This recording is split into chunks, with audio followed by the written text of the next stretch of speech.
Boa noite, pessoal.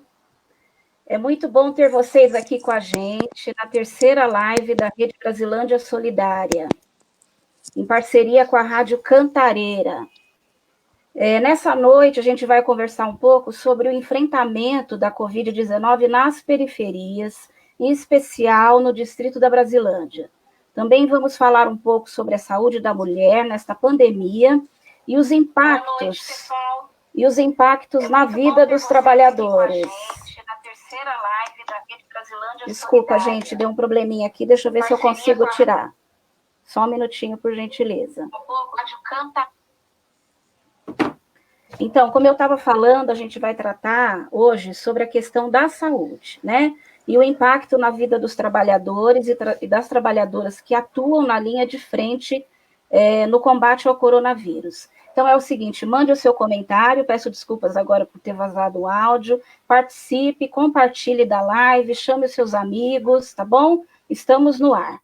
E está aqui com a gente nessa live a doutora Cristiane Cabral, sanitarista e professora da Faculdade de Saúde Pública da USP. Seja bem-vinda, doutora Cristiane.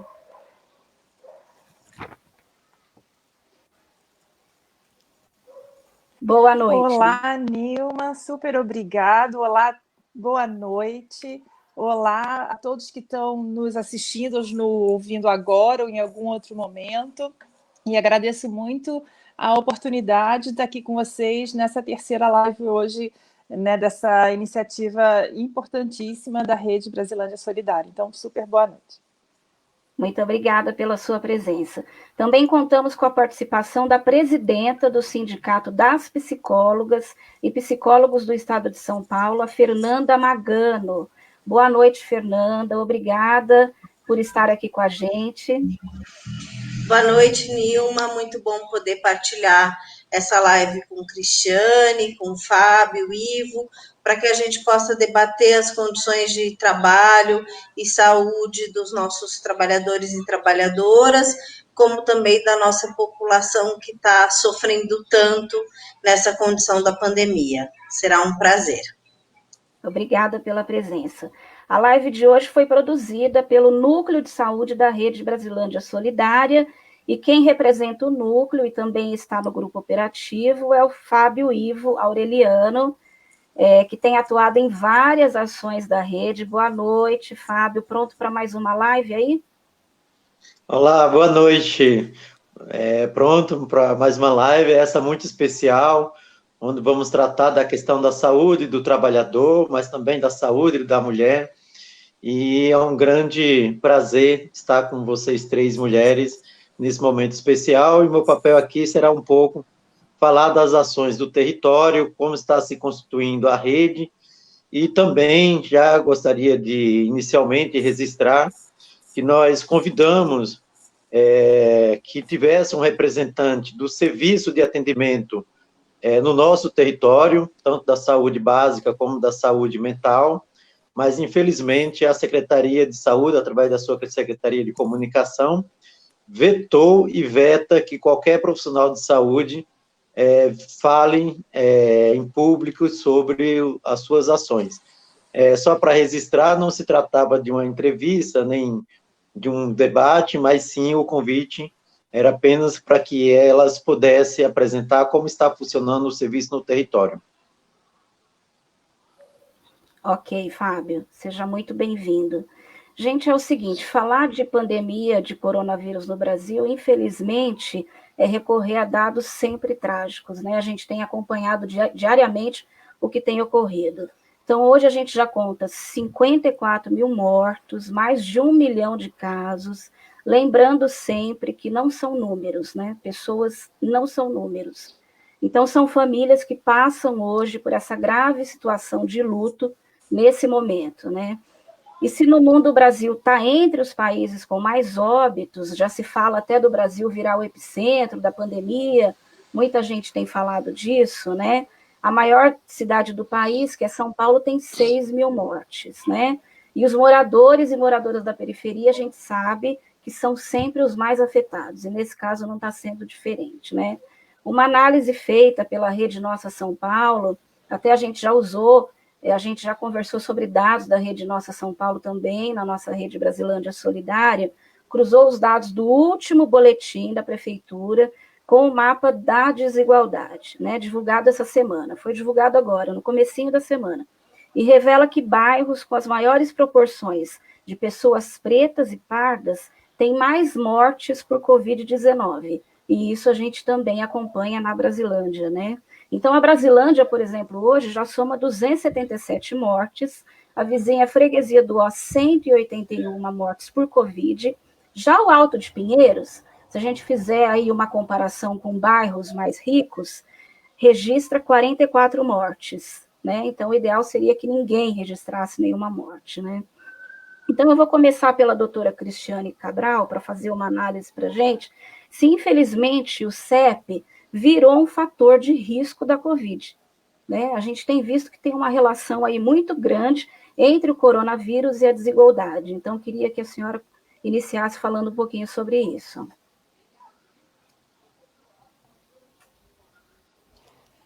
Então, Nilma, então agradecendo novamente a oportunidade para que é realmente uma questão bastante provocativa a gente pensar que história é essa, né, que o CEP vira fator de risco, né?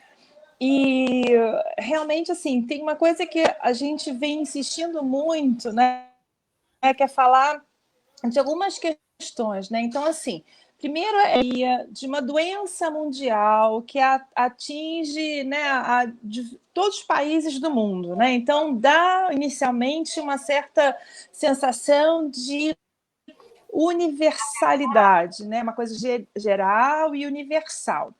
Só que o que a gente vem chamando muito a atenção é o seguinte: a pandemia chega nos países e encontra determinados contextos, né? Então, isso, essa pretensa universalidade, em certo sentido, cai por água abaixo, né? Porque a gente vai olhando quais são os contextos, os contornos que ela vai adquirindo em cada lugar que chega. Então, basta olhar, não é nem comparar o Brasil inteiro, porque se a gente compara o Brasil inteiro, vê o que está acontecendo na Amazônia, que é uma desgraça de extermínio da população indígena. A gente está caminhando para isso, né? A gente olha para São Paulo e como você mesmo traz esses dados, as coisas são completamente díspares entre o que acontece no Alto de Pinheiros e o que acontece na Brasilândia, né? Então, essa ideia inicial, né, dessa universalidade, a gente tem que falar, olha, não, né? Ela, na verdade, vai atingir diferentemente os países, as cidades, os bairros e as pessoas, né? Por quê? Porque a gente tem vulnerabilidades distintas, né?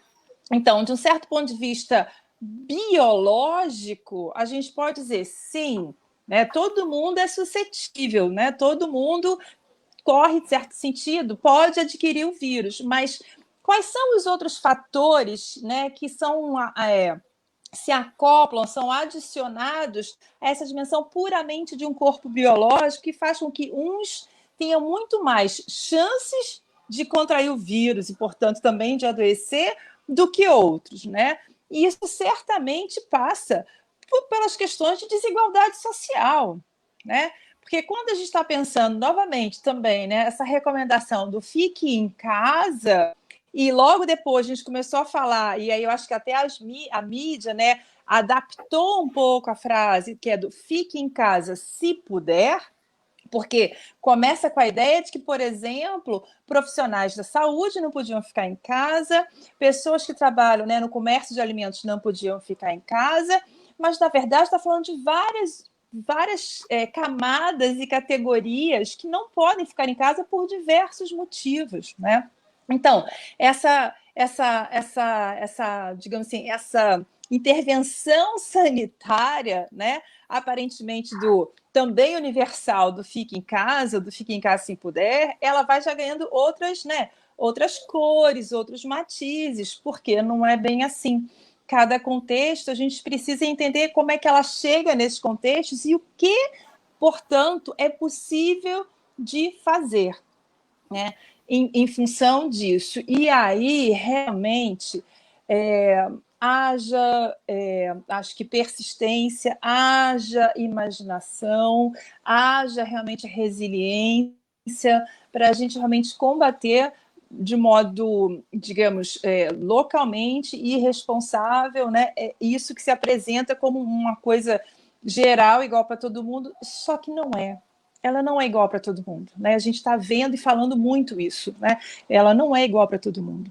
Ela vai atingir em cheio e de forma bastante diferente as periferias, as pessoas mais vulneráveis, né? Então, essa pretensa universalidade da pandemia é só realmente do ponto de vista isso, de um corpo biológico que pode adoecer, mas a dimensão social delas traz muitas outras coisas, né? Faz essa diferença absurda entre os números dos que são afetados, dos que adoecem e dos que morrem, né? Sejam mais velhos, mais jovens, homens, mulheres, brancos, pretos, enfim, botando toda a diferença, todos os matizes em relação a essa pandemia, né? Então, eu acho que a gente tem que estar muito atento a isso, e é isso, pensar como que, a partir de determinadas localidades, o que a gente pode ir fazendo nesse enfrentamento local, né? Então, acho que eu, enfim, queria falar inicialmente nesse sentido, né, dessa proposição local. E aí, não sei se a gente já pode entrar numa dimensão do debate sobre saúde da mulher. A gente pode entrar já nisso, Nilma? Sim, a senhora pode falar um pouco sobre isso, que é a sua especialidade também, né? A saúde da mulher, né?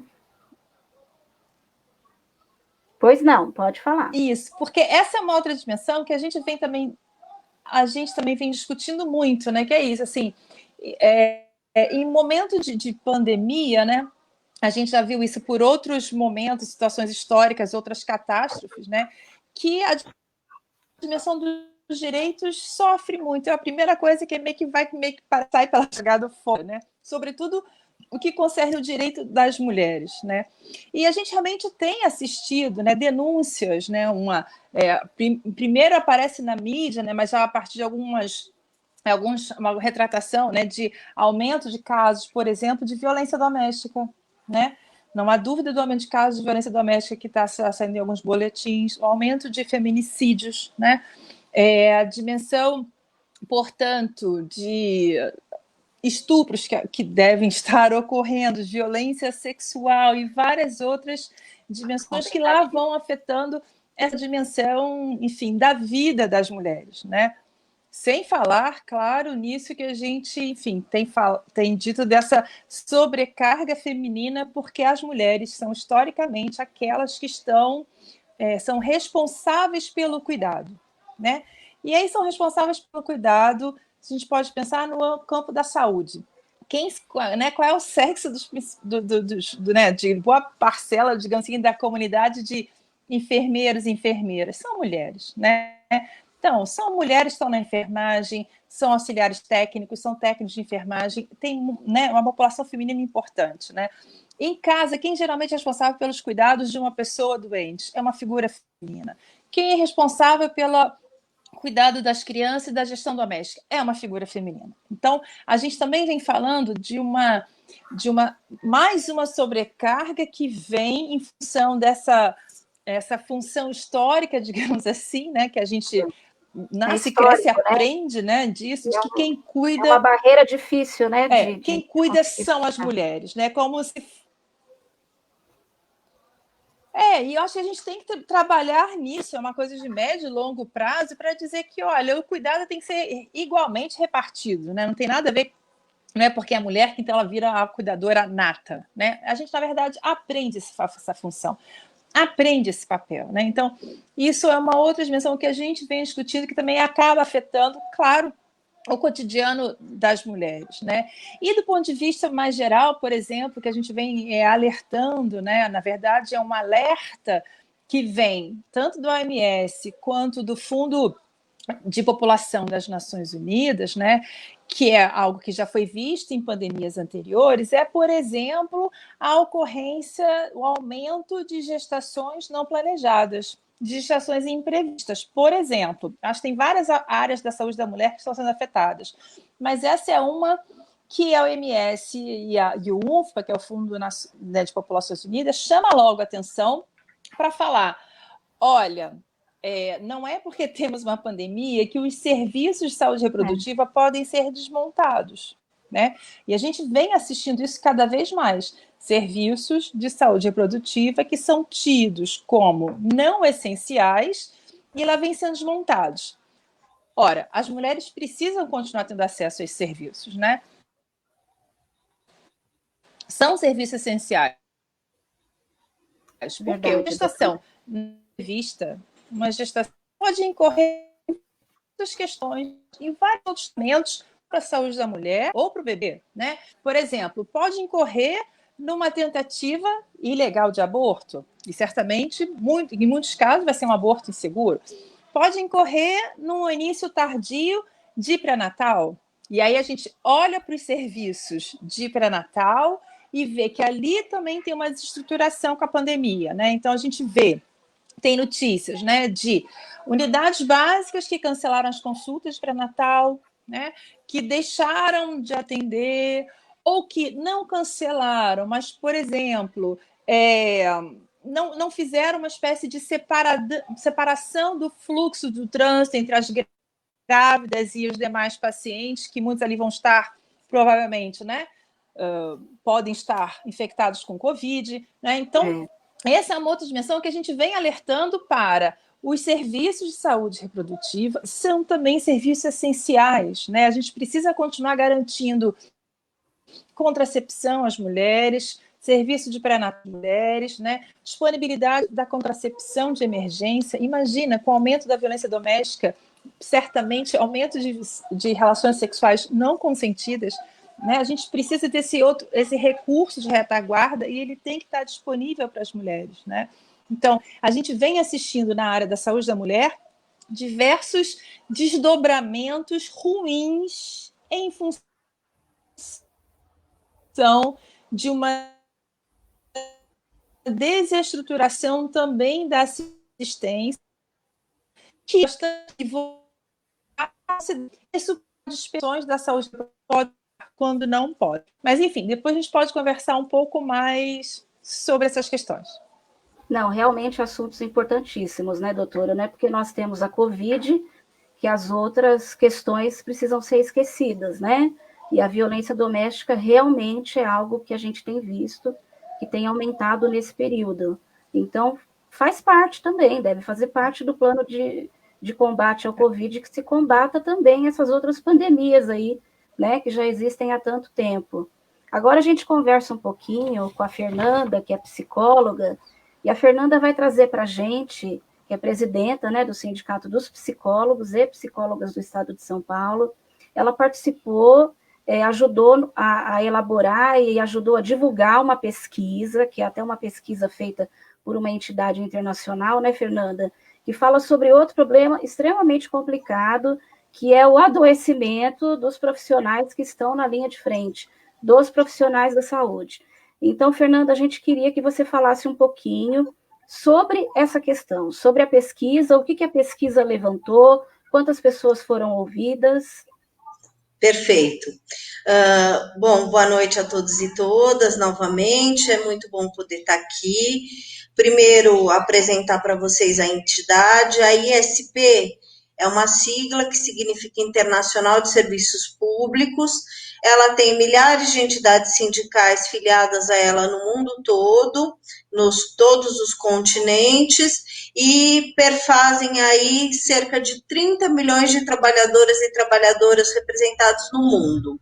Na realidade brasileira, a gente tem cerca de 40 entidades nacionais e estaduais filiadas a essa internacional, e ela faz um trabalho que é de pensar as políticas públicas nas áreas prioritárias e filia tanto os sindicatos de categoria profissional como sindicatos diretamente ligados ao serviço público, como também sindicatos que podem ser privados, mas que a finalidade dela é a questão da saúde ou a questão da assistência social, que é, por essência, uma política pública, né? Então, um pouco para apresentar esse recorte das entidades. a ação de fazer a campanha, que se chama Trabalhadoras e Trabalhadores Protegidos Salvam Vidas.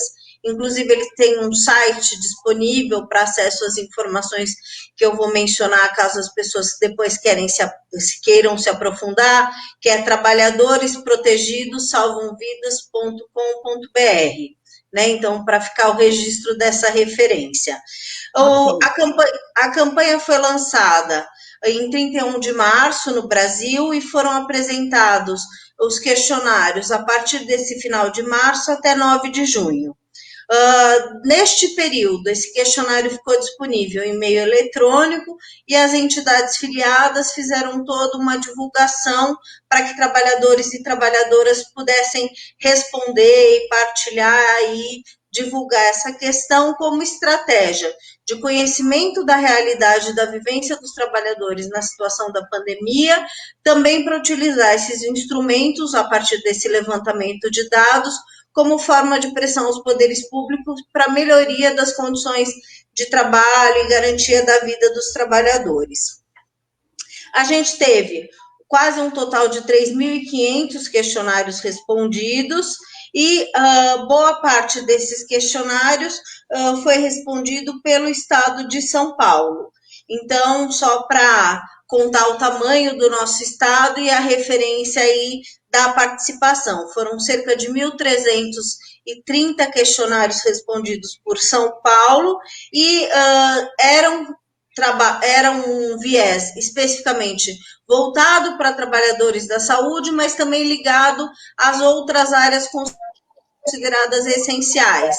Então, a saber, responderam o questionário também trabalhadores da assistência social, da segurança pública. Acho que está dando o reflexo do microfone da doutora Cristiane. Vamos colocar no mudo aqui. Perfeito. E aí, desses questionários, então, da porcentagem dos 3.500, 84% eram profissionais da área de saúde e 16% nessas outras áreas também tidas como essencial, assistência social, previdência, segurança pública, a questão dos serviços públicos aí urbanos, então a questão dos coveiros, que parte dos óbitos que estão acontecendo no estado também pegam esse recorte, e a partir da própria fala da doutora Cristiane do recorte da mulher na categoria saúde, também o envolvimento das mulheres no sentido de participarem e buscarem responder essa pesquisa. Então, 74% foram mulheres que responderam à pesquisa. Como a pesquisa garantiu sigilo, a gente teve 24% que se destacou e se respondeu à pesquisa como população masculina, 1% não quis informar e 1% deixou em branco. Do vínculo de trabalho, 64% foi de vínculo público, 28% na questão de carteira assinada com CLT, mas também teve 2% temporário, 3% sem vínculo e 3% deixaram essa questão em branco. Dos trabalhadores e trabalhadoras que responderam à pesquisa identificando qual sua função, a maior parte deles foi da área da enfermagem, então 28% enfermeiros, 11% técnicos de enfermagem, 10% agentes de endemias, 5% de agentes comunitários de saúde, 6% de psicólogos, 4% de assistentes sociais, e aí a porcentagem vai diminuindo se ter algumas das profissões como exemplo. E nos chama a atenção que, infelizmente, os médicos e médicas participaram pouco e são os mais diretamente atingidos na questão das mortes, né? Então, temos aí uma diferença proporcional entre a participação na resposta imediata de um instrumento que vai na defesa e boa parte dos 50 óbitos que já aconteceram na área da saúde e também em outras áreas aqui no estado de São Paulo, eles não responderam. Da questão da jornada de trabalho, 37% apontou que eram 8 horas ou mais, 24% 12 horas ou mais e 30% 6 horas. Em relação ao meio de transporte, muitos apontaram a dificuldade de se deslocar com o carro próprio, mas que estavam dando preferência, inclusive em prejuízo à família, no sentido de tentar garantir a proteção e a não contaminação, e que não foi oferecido para esses trabalhadores a opção da hospedagem, apesar de os poderes públicos divulgarem na mídia e tentarem fazer todo um marketing a respeito de que iam oferecer essa hospedagem. Então, mais de 94%. Muito complicado, né, Fernanda? Muito complicado. Muito. E aí, na pesquisa também, gostaria que você apontasse, se possível, porque há várias reclamações dos profissionais da saúde, né? Por exemplo, boa parte reclama que não tem equipamento de proteção individual.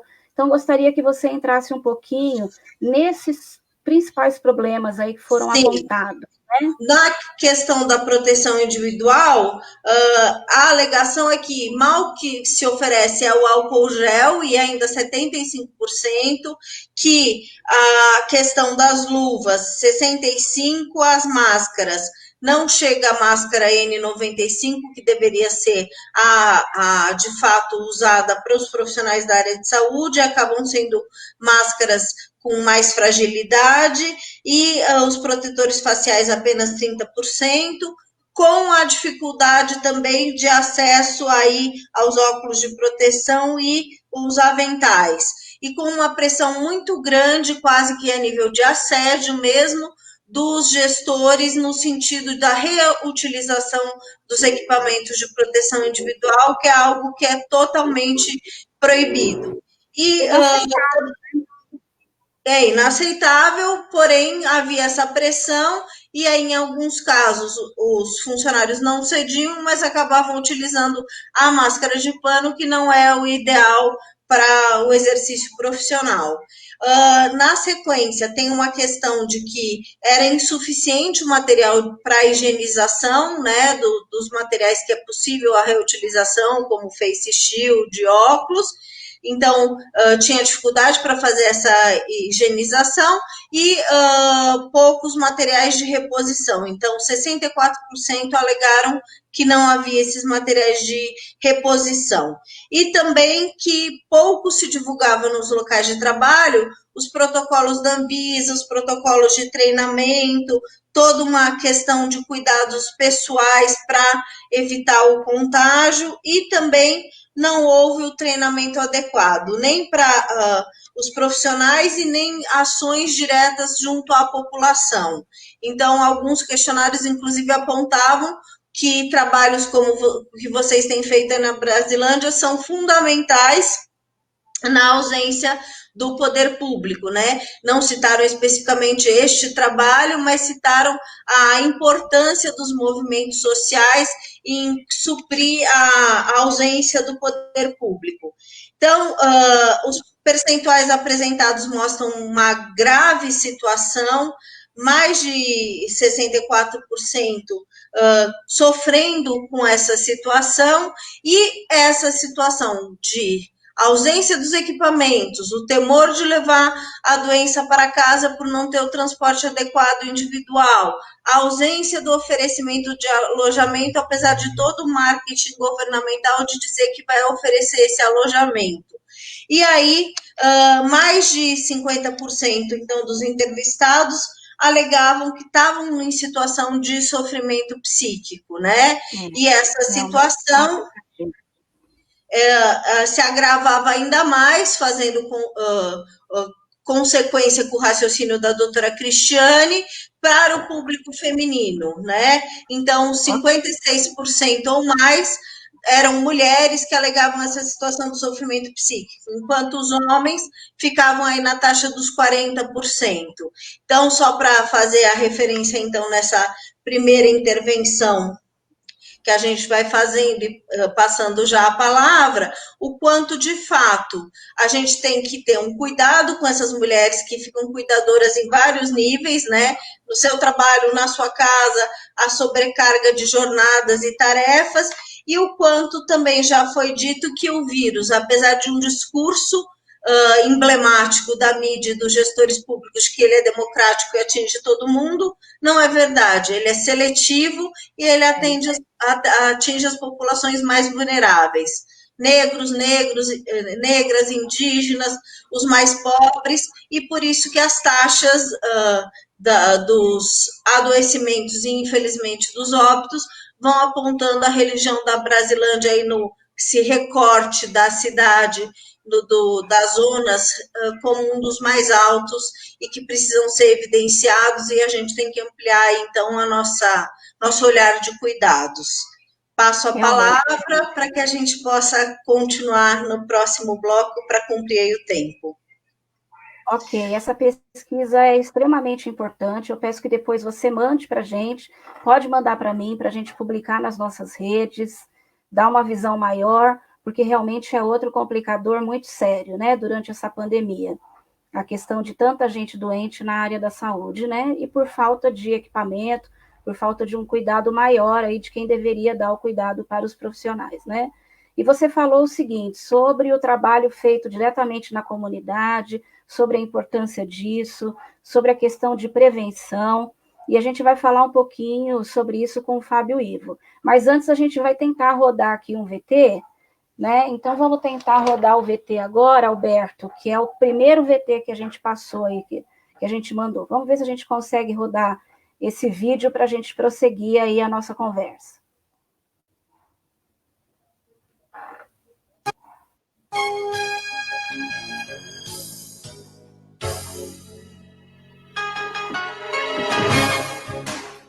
Pessoal, meu nome é Fábio, sou da Rede Brasilândia Solidária. Nós estamos aqui na Cantina Sampaio, fazendo mais uma ação de conscientização contra o coronavírus. A Rede Brasilândia Solidária, em parceria com os profissionais de saúde, vem atuando para reduzir o índice de morte no nosso distrito. Então, todo mundo que puder fique em casa, utilize máscaras, e queremos parabenizar todos os envolvidos e agradecer aos parceiros nesta ação de combate ao coronavírus na Brasilândia. Rede Brasilândia Solidária, em parceria com a comunidade.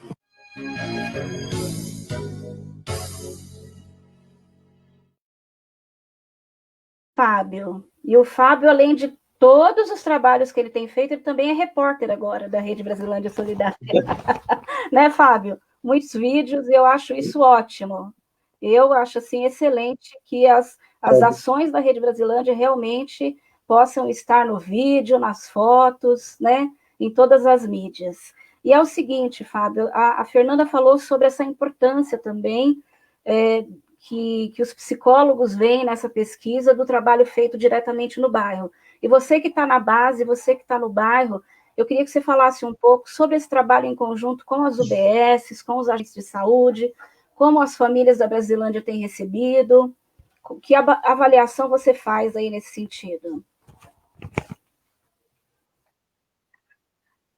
Boa noite a todas, mais uma vez. Boa noite aos ouvintes, as pessoas que estão assistindo aí e compartilhando. O que eu acho que é importante a gente salientar nesse primeiro momento é que logo no início da pandemia nós descobrimos de forma muito rápida que a questão da doença universal ela não iria se sustentar por muito tempo.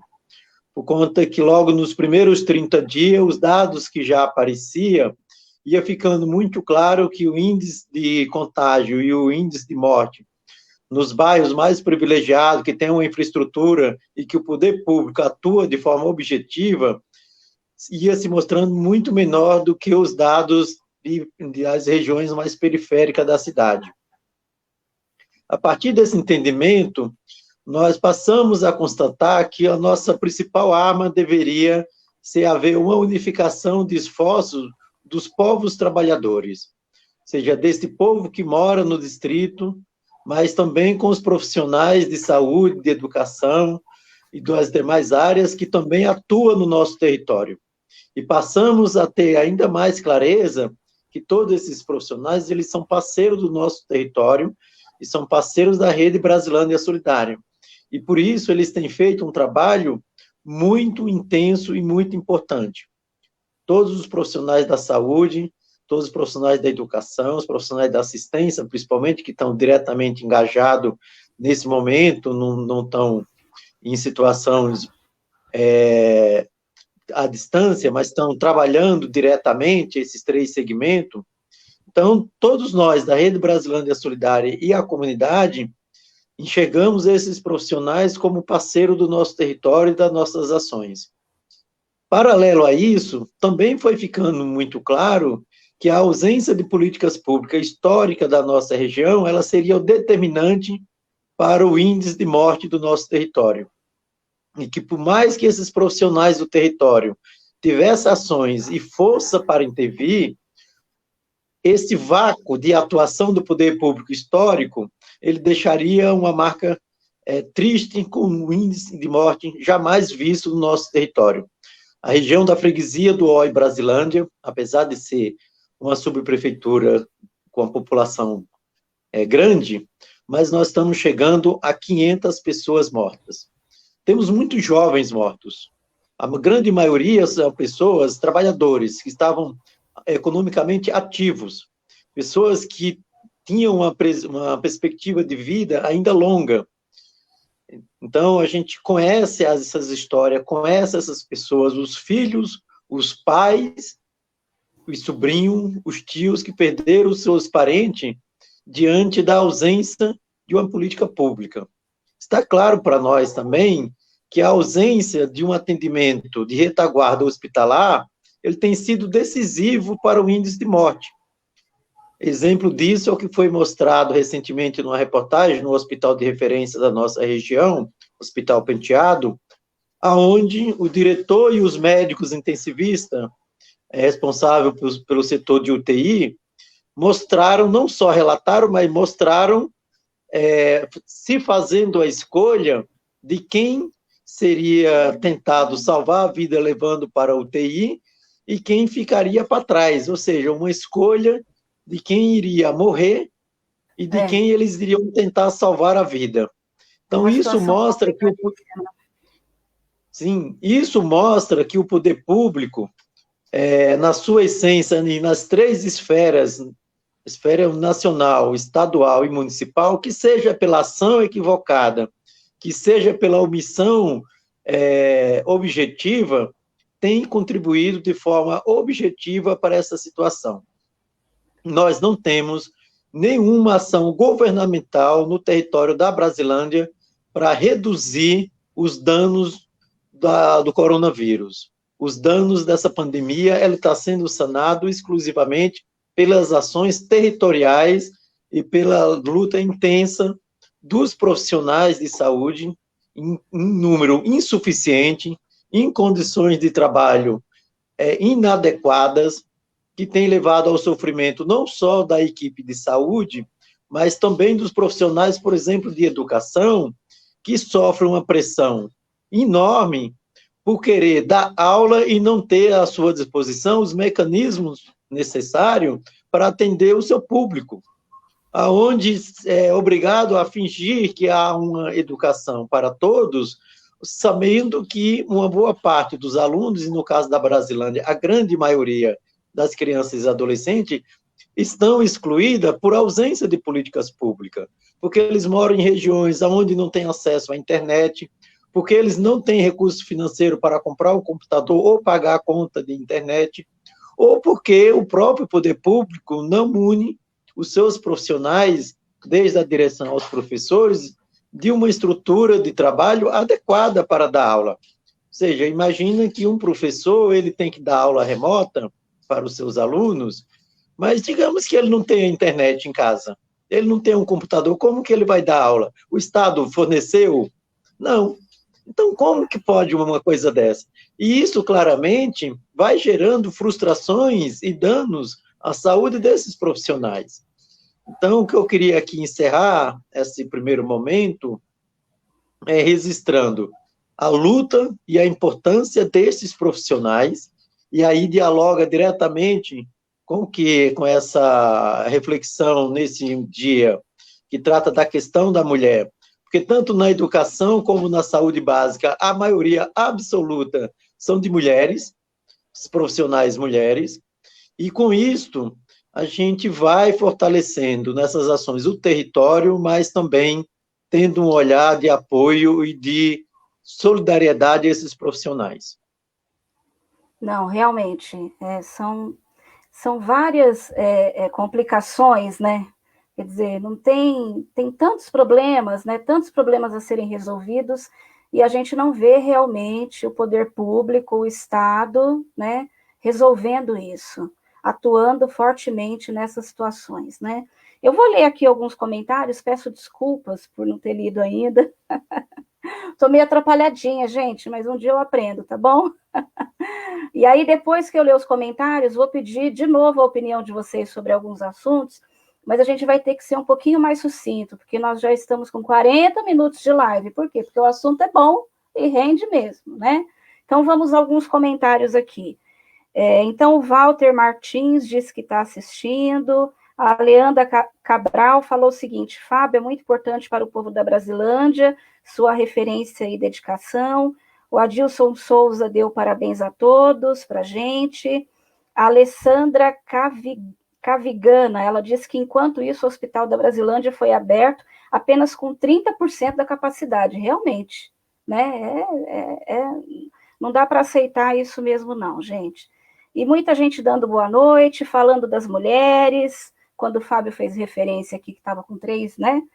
Debatendo com 3 mulheres hoje, então várias pessoas dando parabéns para a gente, olha que legal. Então depois a gente lê mais alguns comentários. Então, mais sucintamente, doutora Cristiane, eu queria que a senhora falasse um pouco sobre a questão agora da situação atual, quer dizer, São Paulo está abrindo as portas de novo, dos comércios, dos shoppings, né? E nós ainda não chegamos, não vemos a curva dos casos de coronavírus cair ainda. Quer dizer, a gente ainda tem uma média diária no Brasil de mais de 1.000 mortes. Não é verdade? Então, eu acredito que a senhora, enquanto profissional de saúde, esteja vendo isso com muita preocupação.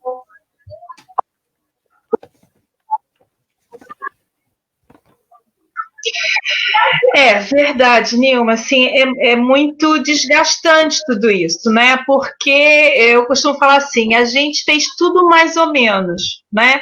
Então, bem, porque eu acho que eu estou com problemas na minha internet. Pode seguir? Pode seguir? Vai seguindo, está com um pouquinho de interferência, bom, mas dá para ouvir, né? Eu costumo dizer assim, que a gente fez tudo mais ou menos. Então, a gente teve uma proposta de quarentena em que a gente não atingiu determinados níveis do distanciamento social, né? Se a gente tivesse conseguido realmente parar a cidade, né, por 15 dias, isso não estaria se arrastando como está. Então, o que vai acontecer? Agora, com essa pressão política e econômica, estão se reabrindo coisas. Essa curva ela vai continuar, não tem isso que a gente viu nos outros países, né, de um sobe e desce. A gente continua num platô lá em cima e ele vai durar, né?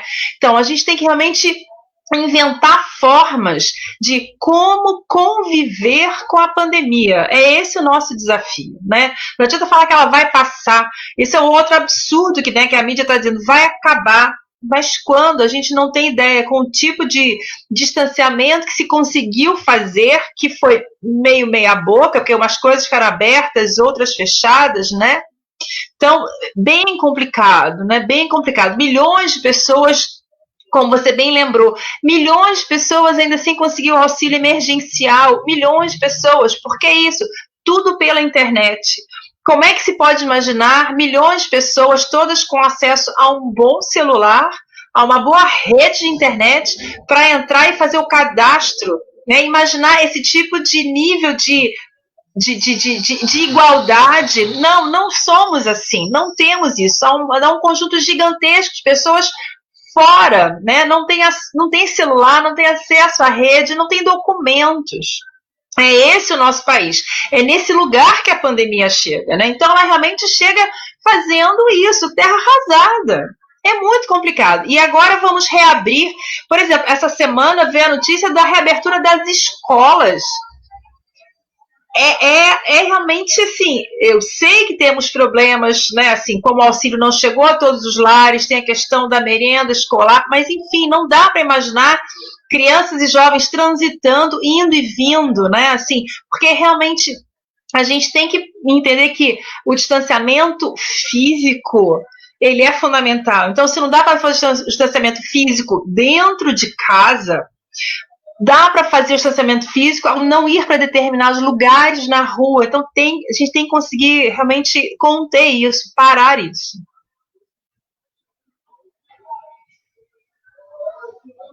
Continuando aqui, batendo um papinho também com a Fernanda também deve ter uma preocupação aí de quem está na linha de frente, dos enfermeiros e tudo mais, com essa reabertura. Há estados, por exemplo, que fizeram esse relaxamento do isolamento. A gente sabe que o isolamento na periferia é muito mais difícil, né? Mas a gente sabe também que o governo pode apoiar e bem nesse sentido, né? Não pagando auxílio a muitas pessoas aí que estão ainda na fila reclamando, era uma atitude a realmente ser feita, né?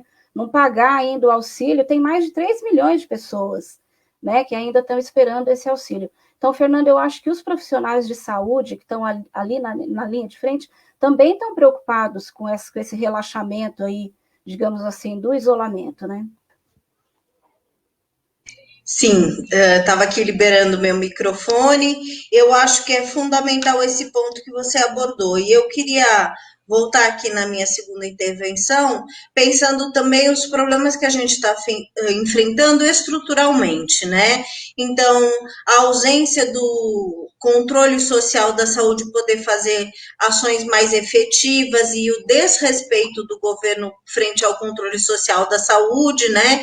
Então, eu sou conselheira nacional de saúde e o Conselho Nacional já emitiu mais de 40 recomendações e tem tentado fazer as ações possíveis para intervir em questões que são bastante graves e polêmicas, como a questão da fila única dos leitos de UTI. Então, uma das recomendações do Conselho Nacional de Saúde é pela questão da fila única para os leitos da UTI, e infelizmente essa questão não é atendida e há muita dificuldade aí produzida pela ANS, Agência Nacional de Saúde Suplementar.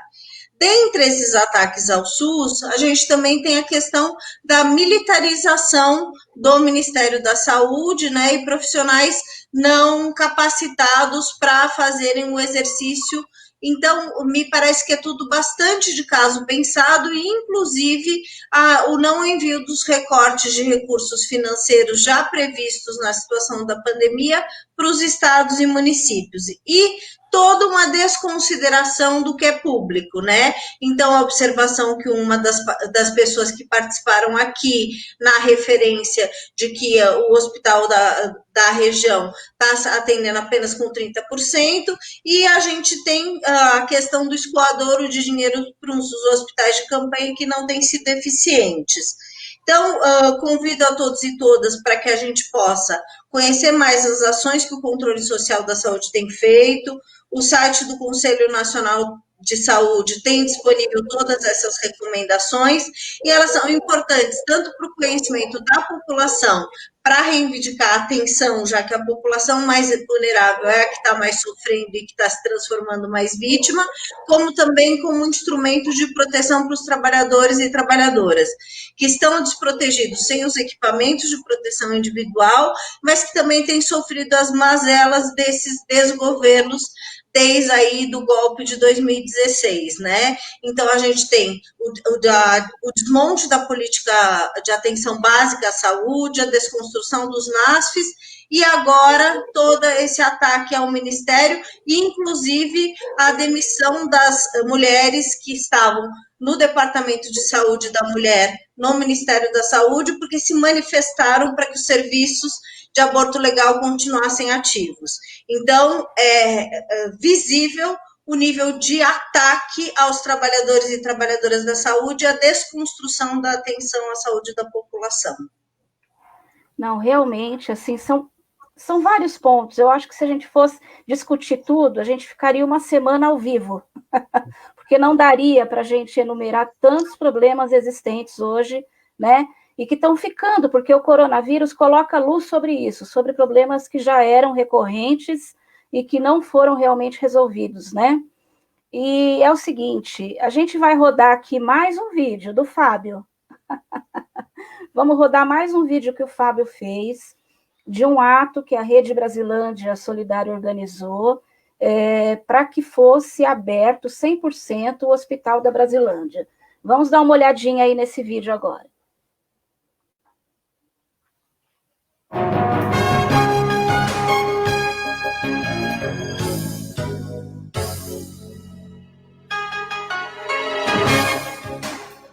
Brasilândia Solidária, hoje estamos aqui em frente ao Hospital da Brasilândia, reivindicando a abertura do hospital.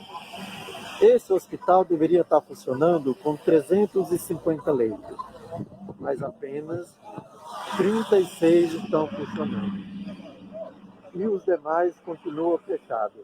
Nós, da Rede Brasilândia Solidária, estamos lutando para que todos os leitos do Hospital da Brasilândia estejam funcionando, para que toda a população da Brasilândia tenha o direito de ter um hospital para ser atendido.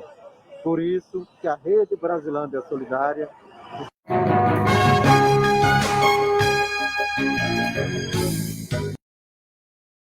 Isso aí, Fábio. Mais uma atuação aí importante, né? A gente fez esse ato da Rede Brasilândia Solidária, e infelizmente o Hospital da Brasilândia, com todos esses números de mortes, ainda não funciona 100%. Realmente é complicado, né? Sim, muito, muito difícil. A última informação, há uma semana atrás, que 70 leitos estavam funcionando, o que não é menos de um quarto da capacidade de atendimento deles. Acho que o que é importante a gente ter clareza nesse momento, mais do que sempre, é que nós precisamos lutar pelo fortalecimento das políticas públicas estruturantes no país. Nós precisamos nos engajar na luta pelo fortalecimento do SUS, da educação pública de qualidade, acesso aos serviços públicos de forma universal, porque sem isto nós não teremos outro caminho. Imagina o que seria do Brasil nesse momento se não fosse o SUS. Com todo o ataque que nós, do SUS, que todo o sistema do SUS vem sofrendo nos últimos 4, 5 anos.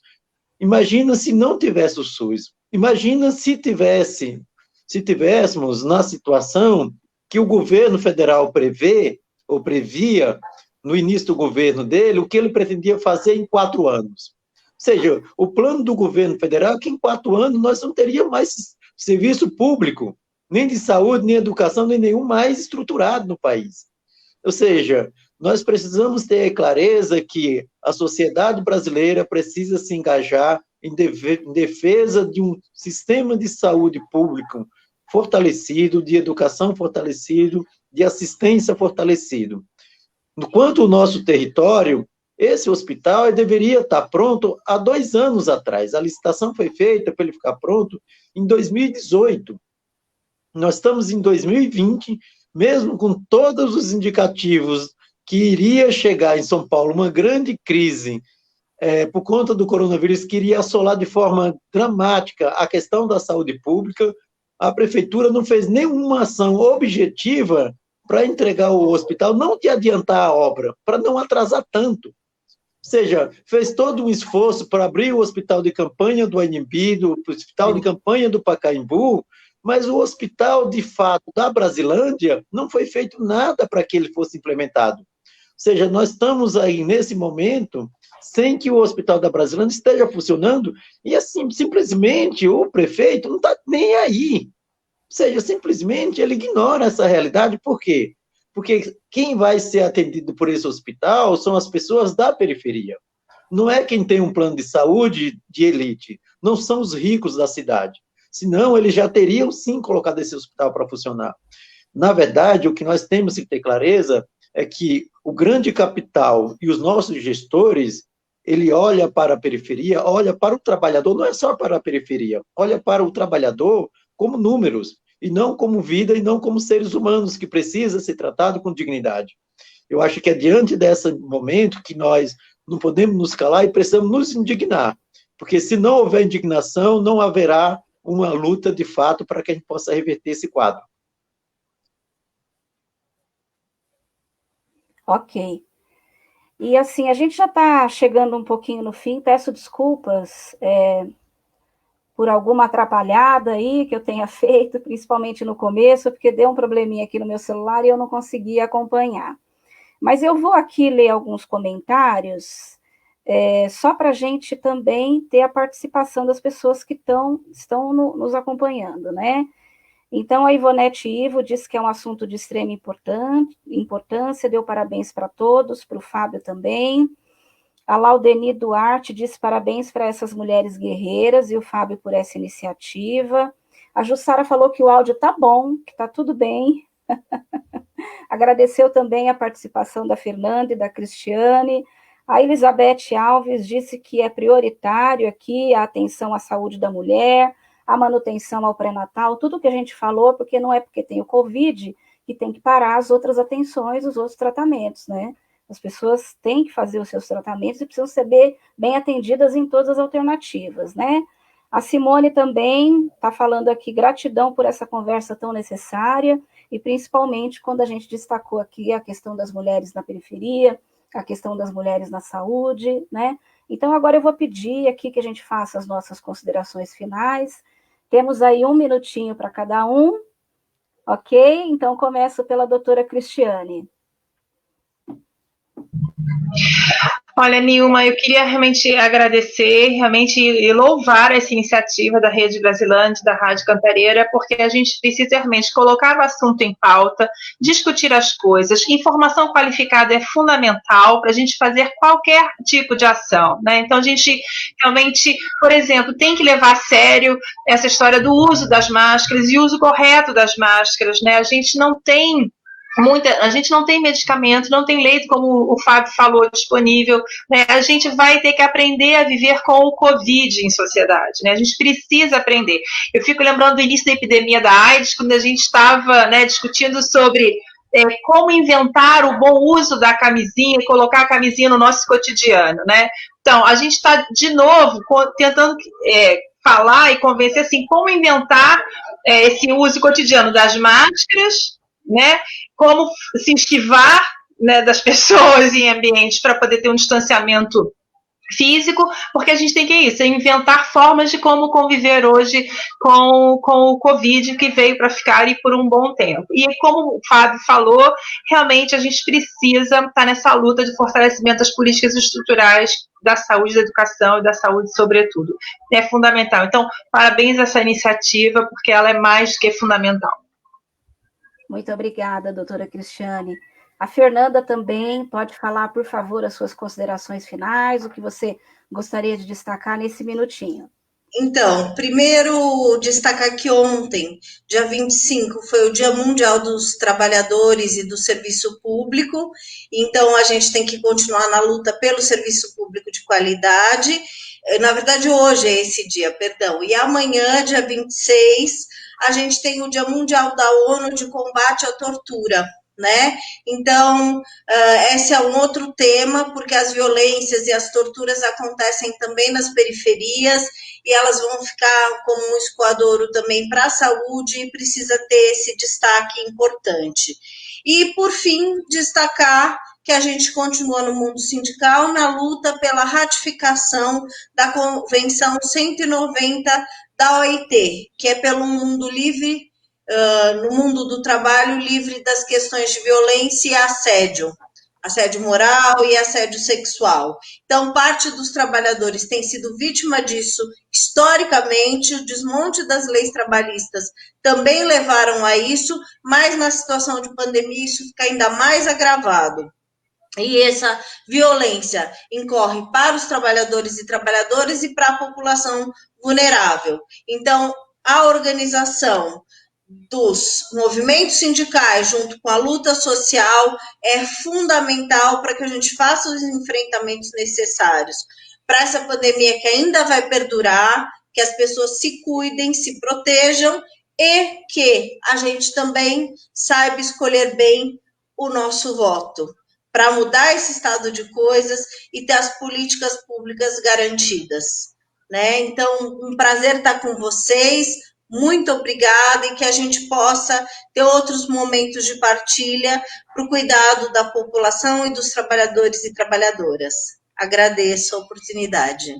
Nós que agradecemos, Fernanda, e nos mande a pesquisa dos profissionais de saúde, a doutora Cristiane também nos mande informações, o que tiver de destaque aí, vamos publicar e vamos fazer essas notícias, né, serem divulgadas, porque realmente são denúncias aí que não podem ficar caladas, né? E o Fábio Ivo também, faça suas considerações. Fábio, por favor, um minutinho. Tá. Obrigado a todos, né? É um prazer estar aqui nesse privilégio de estar com essas três mulheres aqui trazendo tantas informações. Queria destacar rapidamente que todo esse trabalho só é possível porque nós somos diretamente na Rede Brasilândia Solidária hoje, mais de 200 pessoas participando ativamente da cultura, da saúde, da educação, da juventude, mas também, além dos que estão participando de forma direta, temos muitos participando de forma indireta e contribuindo, como a doutora Cristiane e a Fernanda, que está aqui hoje, dando esse privilégio de trazer informações qualificadas para o nosso território. Queria também ressaltar a importância de todos os profissionais do nosso território, profissionais de saúde, de educação e de assistência, principalmente, e destacar o papel forte das mulheres do nosso território da Brasilândia. Tenho convivido muito com essas mulheres, andando nas atividades, e a gente vê como essas mulheres são fortes no momento das maiores dificuldades, das pessoas que estão doentes, que estão acamadas, que estão com suspeita do Covid-19, são as mulheres que se ajuntam, se unem, se completam para contribuir com esse trabalho, fortalecimento, e principalmente fazer o que as mulheres fazem de melhor, que é uma luta contínua de defesa da vida, de forma admirável, e que todas merecem parabéns. Então, queria agradecer a todos, e uma boa noite, e falar que estamos juntos, e cada vez mais forte, e agora também nas ações de solidariedade, porque o povo está com fome e precisa de comida. Não, realmente. Então, agradeço a todos vocês. Vou falar um pouquinho só aqui, só alguns comentáriozinhos. A Márcia Bispo está falando parabéns, falas importantes. A Alice Figueiredo, parabéns, muito importante o debate. Temos também a participação da Cristiane Carneiro, do Walter Martins, da Melrili Lourenço, da Ivone Ivo, a Natália Almeida, a Leandra Leal. Muito obrigado, gente, pela participação. Desculpe não poder ler todos os comentários. Então, assim, eu acredito que foi um assunto realmente fundamental para a gente discutir, que é a saúde. E lembrando que toda quinta-feira, agora, às 20 horas, a gente tem a live da Rede Brasilândia Solidária no nosso Facebook da Rede e também no Facebook da Rádio Cantareira. Então, participe, depois a live também vai estar disponível no nosso Facebook. E peço desculpa por alguma atrapalhada aqui no começo, principalmente. Tá bom? Muito obrigada, gente. Até a próxima live.